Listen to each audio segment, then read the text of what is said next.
Selling high value services and software to big organizations means you have to understand the people you're selling to and the dynamics of that person before you start engaging in the process. And in this video, I'm going to give you the method that I would use to prospect and research for that person to ensure that when I do get in front of them, I give myself the best chance of success. Let's get into the video. So when we're selling high value services and software into very senior people, it's really important that we do our research on the target prospect. I often see salespeople that try and go into these situations without doing that planning, and unfortunately it comes to bite them on the backside. If you want to win large-scale deals that have large-scale commission opportunities, you need to know who you're engaging with and be prepared and have a plan before you start to then make contact. Here are the things that I would look to do if I was targeting a certain type of person. The first thing, of course, I would do was to identify their name, but also, for example, any spelling elements of how they spell their name. Nothing's going to pee off a potential executive more than you getting their name wrong or spelling their details wrong. The next thing I'd look to then do is to look at their title and role. You'd be amazed how many people get incredibly frustrated when people get their titles wrong or don't understand the role they have in an organization. You can spend some time looking on LinkedIn or other social media areas to find out more about people and the job they do, but understanding their title is critical, and you can lose an opportunity before you get the chance to even win business by getting that wrong. The third thing I'd look to then do is to have a little search on their social media profiles. For example, I might look to obviously go onto LinkedIn if they're in a business environment. They're probably going to be in a LinkedIn role and share some information there, but I'll also look for things like Twitter, or X as it's called now, maybe on Instagram, maybe if they're in the creative space, Pinterest. But the reality is, I would certainly look at their social media profiles and details. I'm not trying to stalk someone at this stage, but I'm trying to gain insight and understanding on the things that they like and what they don't like. And we'll come on to talk about those in a moment. But the reality is, knowing what they do, if they do anything on social media, can give me an insight into the person themselves before I get the chance to meet them. Obviously, one of the key things around social media and the role itself is to actually see a picture of what the person looks like. And I always believe when you've got a picture of the person in your mind, it's going to help you try and understand and frame how you approach it in just a much easier way. What's the next thing I would then look to do? I would then try and identify the length of time in the role. Why is that important?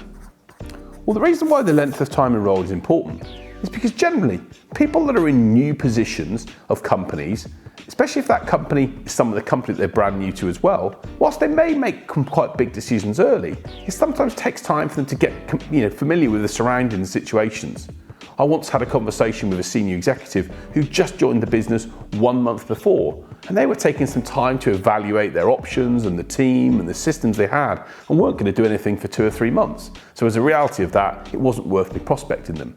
So spending some time to look at the length of time in the role, and ideally the length of time in the organisation, is another critical factor. If we start to know they've been in position for maybe 7 to 8 to 10 years, we know that they've got an established track record in that organisation. Other people will know them well. Other people will rate them potentially, and they'll know what characteristics they have.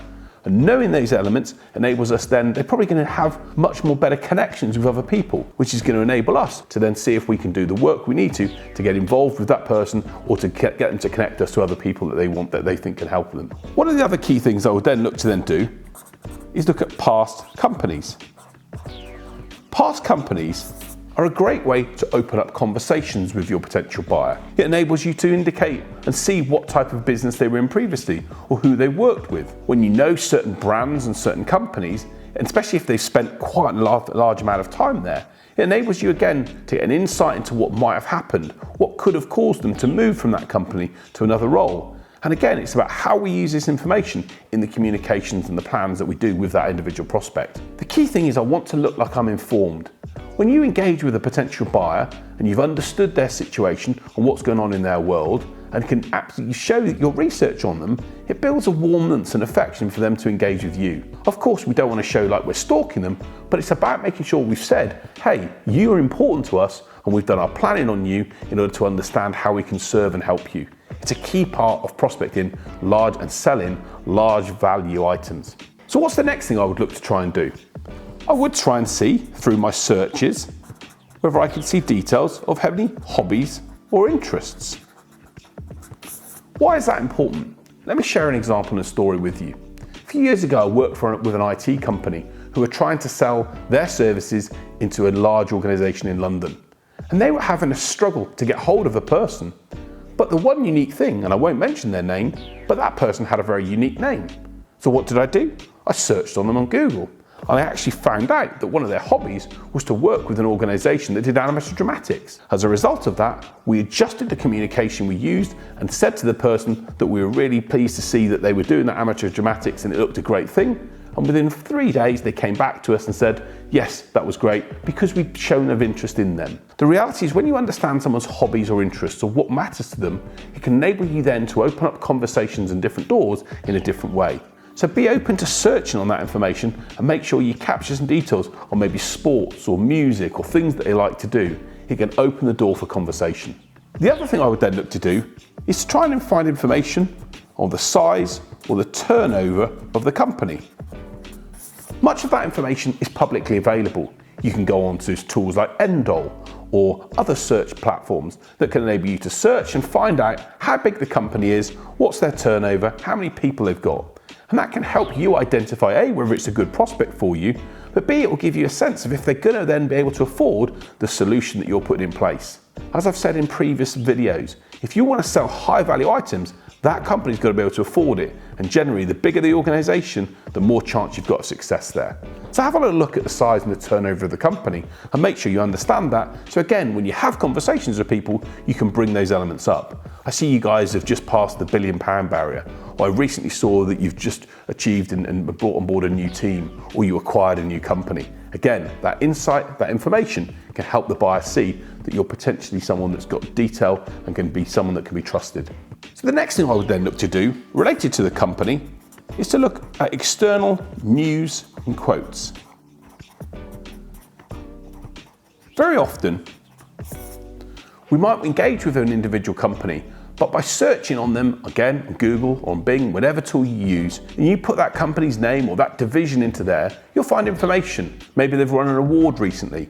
Maybe they had an issue recently. Maybe there's something that came up as a result of that got them in the news in the right or the wrong way. Again, it doesn't mean you have to share that information, but it means you're ahead of the game. So when they do mention something, you can then relate back and say, yes, I remember seeing that. You had the issue of this, or you won this. Again, it shows the buyer that you're ahead of what's going on and you know what's going on with their organisation and have done your detail and research to plan and engage with them. The final couple of things that I would look to do with a potential company like this is identify, if I can, on their website, their potential goals and challenges. If the company's quite large, and maybe it's even publicly listed, there'll be board reports and board information that you can actually start to dig into. You can start to look at what they filed to the stock market to actually get a sense of the challenges that are going on. Or they'll produce an annual report that you can identify within there some of the key things they're looking to work with. When you're selling high value items into senior people, the key thing is to make sure you're relatable and to talk about things that matter to them. Going into the weeds and the detail isn't going to engage that person, but if you're going to talk to a CEO, you want to then be able to engage about things they've committed to the market on. Those are the things that are going to pique their interest, especially if you can then solve problems and challenges that they then have. And the final piece of the jigsaw that I would then work in place here is your bit around your solution. Now, obviously, we've spent some time beforehand knowing what our solution does and how good it operates. But these are the things that I would then do first in order to then see whether our solution is a good fit for that company. It may well be that we've gone through the process, and even though our solution does one thing, when we've identified that the challenges that the company's got, or we've identified some of their news, maybe it's a press release that shows they've just deployed a piece of software, or maybe the company's not big enough, or maybe the person's new into role, it can absolutely then maybe make us make a different decision on who we choose. So look at the final point of your solution and what you do before as the element of saying what products or services and software do we offer that could fit with that person and what impact it's going to make on their world. How can it solve some of the potential goals or challenges that person has? Very often in sales, we think about doing this part first. But as you can see in this research outline, it's the last thing I would do. I'd spend my time understanding the organisation and the person behind it before I then start to think about what I can offer to them. So there you have it. That's how I'd go about trying to do a target prospect activity for when I was going to sell a large piece of software or service to a large organization. This is the work that I would do as a salesperson to plan effectively to give myself the best chance to get in and work with that potential customer. And there's no guarantee it's going to happen. I'm going to need to prospect well, but if I've done that research and done that preparation, I'm going to put myself in a better chance than if I haven't done. So that's what I would do, but tell me what you would do. I'd really appreciate if you could let me know your thoughts on whether these methods would work for you. Tell me what stuff you've used in addition to this to get results with potential large organizations. How have you been able to get through and knock on the door and get engagement with people so that you can then potentially offer them a service or a solution and do a deal with them? I'd love to know, but please, whatever you do, please let me know in the comments section below as to what you think of the video and how I can help you as an enterprise salesperson get better results. My vision is to try and support you to help you sell more of the things that you do, and by doing things in the right way, we can get great results and lead brilliant lives. Thanks so much for watching. I'll see you again soon.